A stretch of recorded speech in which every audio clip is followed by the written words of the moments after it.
Bueno, muchas gracias también. Voy a pegarme un poco a mis notas para asegurarme de no pasar de los 15 minutos.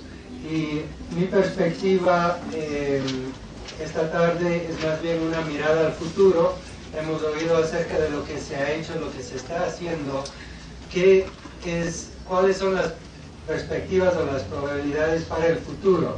Específicamente, ¿es posible? ¿La naturaleza humana admite una cultura de paz o no? Es una perspectiva desde un educador, desde un psicólogo educativo. Y como hemos oído, tradicionalmente la paz se ha venido definiendo en dos extremos. Por un lado, como la ausencia de la guerra, y por otro lado, un asunto muy personal de paz interior y bienestar muy personal. Estos dos extremos han sido inalcanzables prácticamente para el gestor de cambio, porque por un lado la paz entre las naciones ha dependido de los grandes poderes del mundo, y por otro lado la paz interior ha sido siempre un asunto muy privado, muy personal. El movimiento mundial por una cultura de paz viene a suplir una tremenda carencia entre esos dos extremos. Nos habla acerca de las violencias estructurales dentro de la cultura actual de lucha, de pugna, de contienda, de conflicto, de competición, agresión, egoísmo, avaricia, etc. Y el cambio de esto por una cultura de cooperación, mutualismo, apoyo mutuo, altruismo, colaboración, sinergia y relaciones de tipo ganar-ganar, a todo nivel de la sociedad. Entonces es un campo fértil para que finalmente el gestor de cambio común y corriente, como somos nosotros todos, pueda realmente tener una incidencia en el establecimiento de la paz. Sin embargo, mucha gente todavía cree que es imposible lograr esta cultura de paz, creyendo que el ser humano es inherentemente agresivo y competitivo, egoísta y mezquino, violento y conflictivo, por naturaleza. Entonces, el problema es que la cultura de paz requiere por definición transformaciones profundas, no solamente en nuestra forma de pensar y actuar como individuos, no solamente en nuestras relaciones entre nosotros, sino a nivel de las mismas estructuras de la sociedad, sea la economía, sea nuestra relación con la tierra, sea a nivel de gobernabilidad, de relaciones internacionales, nuestros enfoques y sistemas educativos, etc. Cultura de paz trata varios temas dentro de esta transformación necesaria. Por ejemplo, la educación para la paz. Tenemos que plantear si es posible no solamente condicionar el comportamiento humano, sino realmente enseñar y aprender actitudes y virtudes prosociales como el altruismo, la cooperación, el pensamiento sistémico, la tolerancia, incluso aprecio por la diversidad, la sencillez, la apertura hacia el otro, etc. Otro tema de cultura de paz es el desarrollo sostenible. Y esto nos cuestiona si somos capaces de construir un nuevo modelo económico basado ya no en la maximización de la producción y el consumo, sino su minimización y el aumento más bien del contento, que es un estado interior. Un modelo que no ponga al ser humano al servicio del crecimiento económico, sino a la economía al servicio del crecimiento humano.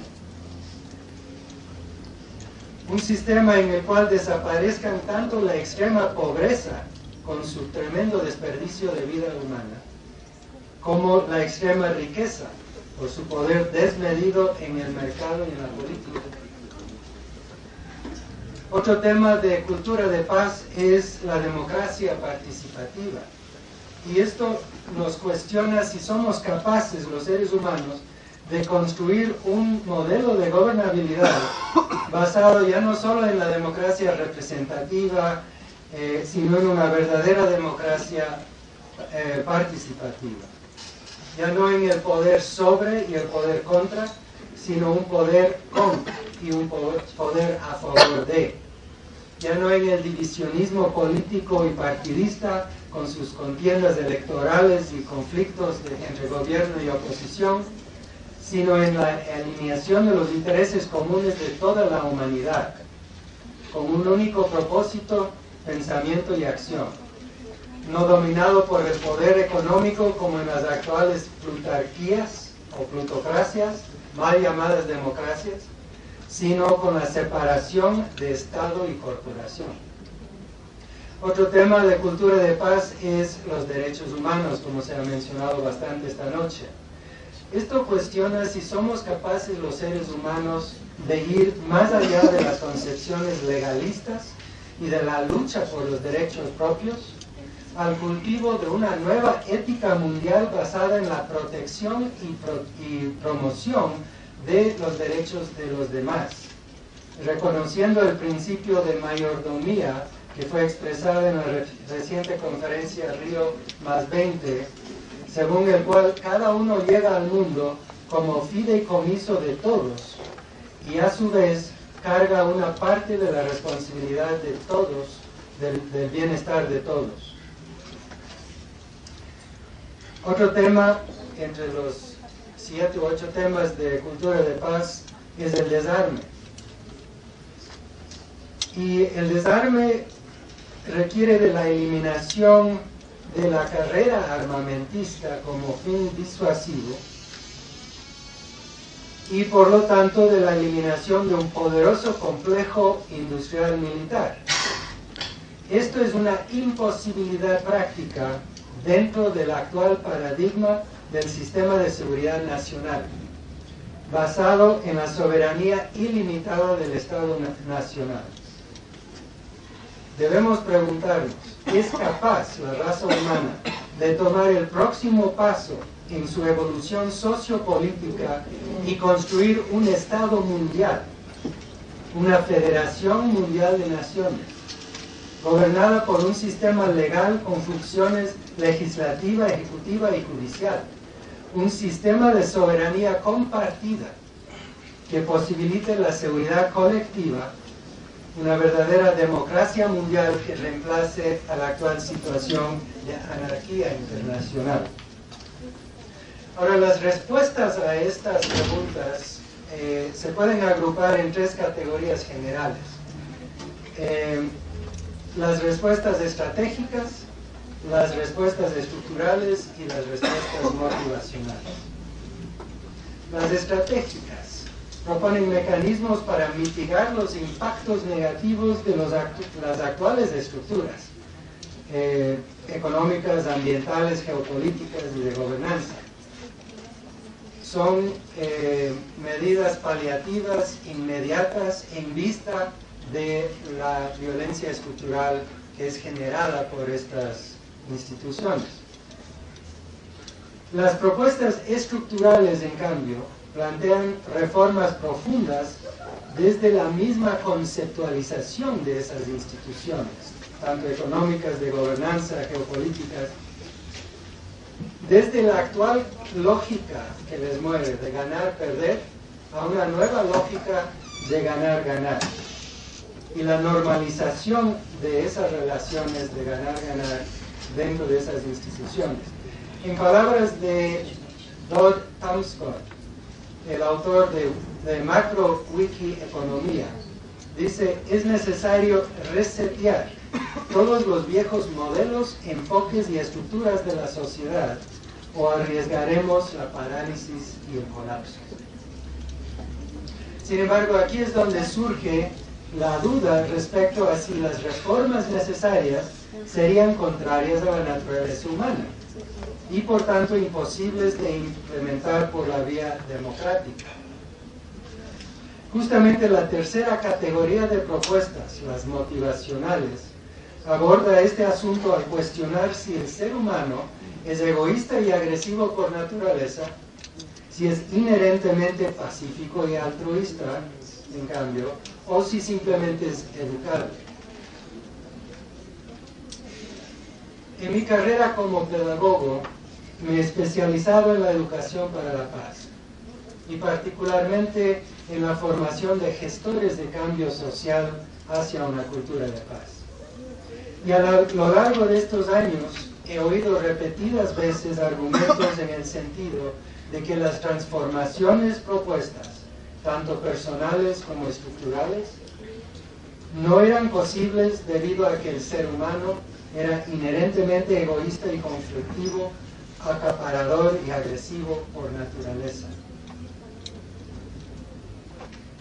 Al inicio no sabía cómo responder a estos argumentos, pero me propuse volver a estudiar y buscar el origen de estas teorías y creencias y saber si realmente existían investigaciones que las contradijeran. Lo que encontré fue sorprendente.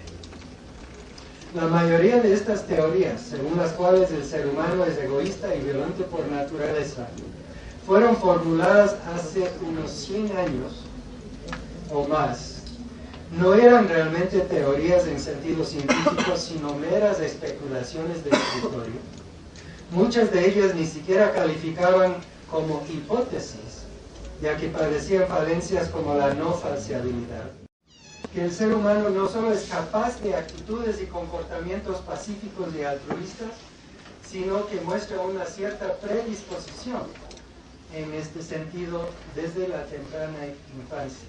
Lo asombroso es que la gran mayoría de estas investigaciones no han llegado a ser estudiadas en las universidades, en las aulas universitarias del mundo, mucho menos penetrar en la cultura popular, sino que se sigue repitiendo los supuestos agónicos o agonistas tradicionales, ya superadas por la ciencia. Encontré, por ejemplo, que la vieja ley de la selva, entendida como el conflicto y la competición por recursos limitados, ha sido superada y reemplazada por parte de los ecologistas por un nuevo concepto de cooperación, ayuda mutua, simbiosis y generación de abundancia entre las especies en un ecosistema.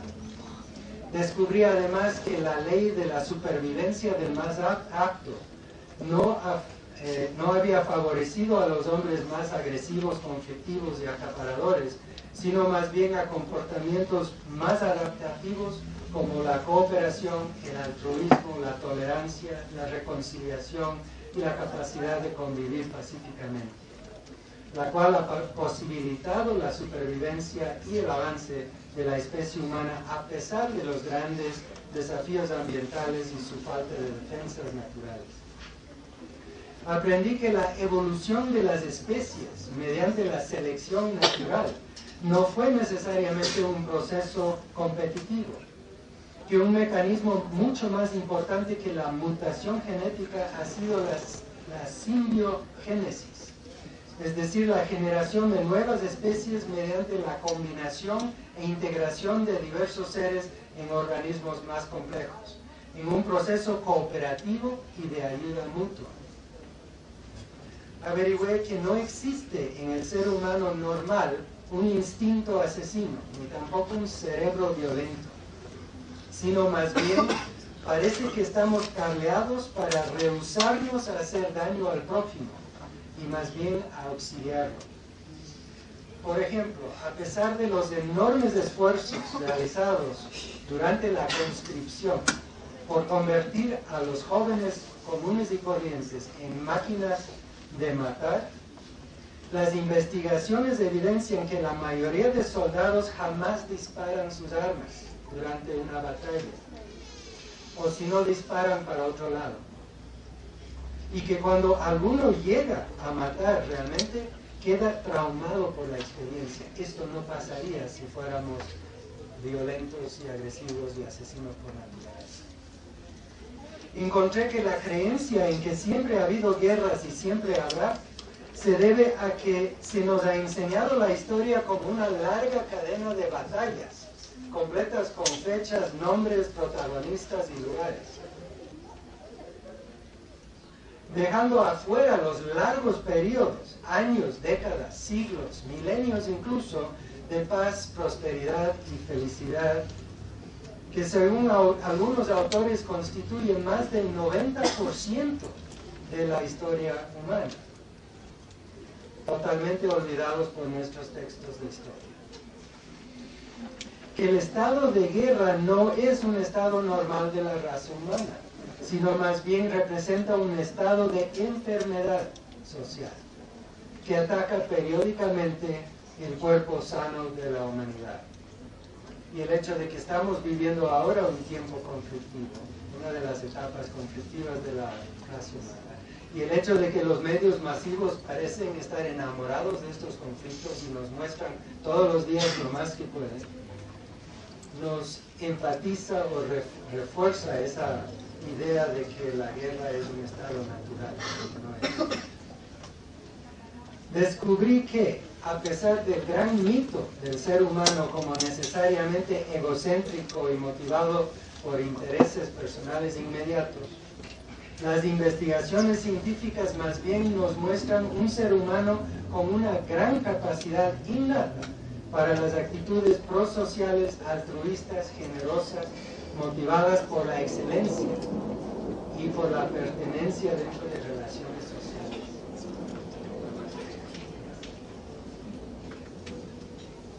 Otros aprendizajes han tenido que ver con la competición, que no es ni necesaria ni útil, con el concepto del poder, que no necesariamente tiene que ser poder sobre y contra, sino que puede ser un poder para y hacia y con el mutuo empoderamiento, que la unidad no significa uniformidad necesariamente, que la diversidad no significa necesariamente división. Puede existir unidad en diversidad, como existe dentro del cuerpo humano, como existe en un ecosistema, como debe existir en un mercado, o incluso en la labor científica.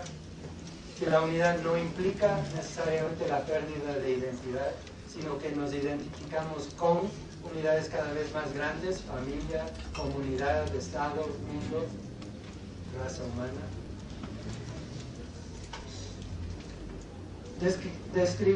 Descubrí por último que todas estas teorías y creencias no son más que constructos culturales hegemónicos que han sido naturalizados y reproducidos de generación en generación, que no sirven los mejores intereses de las masas de la humanidad, sino únicamente los intereses materiales y a corto plazo de una pequeñísima minoría que se beneficia de las relaciones ganar-perder en la economía y en la política y que obtiene grandes ganancias de la industria militar en detrimento del bienestar y seguridad de las grandes mayorías. A través de estos aprendizajes he llegado a la conclusión de que no existe en la naturaleza humana ni en la naturaleza de la sociedad nada que pueda considerarse un impedimento insuperable para el logro de una cultura de paz, de cooperación y mutualismo. El único verdadero desafío es el hecho de la actual cultura de violencia, pugna, competición y contienda. Y la buena noticia es que las culturas no son grabadas en piedra, no son piezas de museo, son cambiables y en este caso deben cambiar. Quisiera terminar con un llamado encarecido a todos los asistentes a redoblar sus esfuerzos por construir una cultura de paz en todos los ámbitos en que se mueven.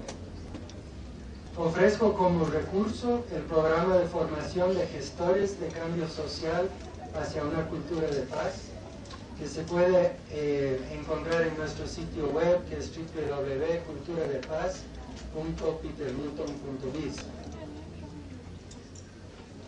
Por lo pronto les invito a inscribirse en el ciclo de talleres hacia una cultura de paz que se dictan en el Centro de Educación Continua de la Escuela Politécnica Nacional. El primero será a partir de mañana de 6 a 9 y el sábado de 8 a 1 de la tarde sobre el tema Cultura de Paz en la Oficina, Nuevos Enfoques de Gestión. Se pueden ver aquí los afiches sobre este evento. Muchas gracias.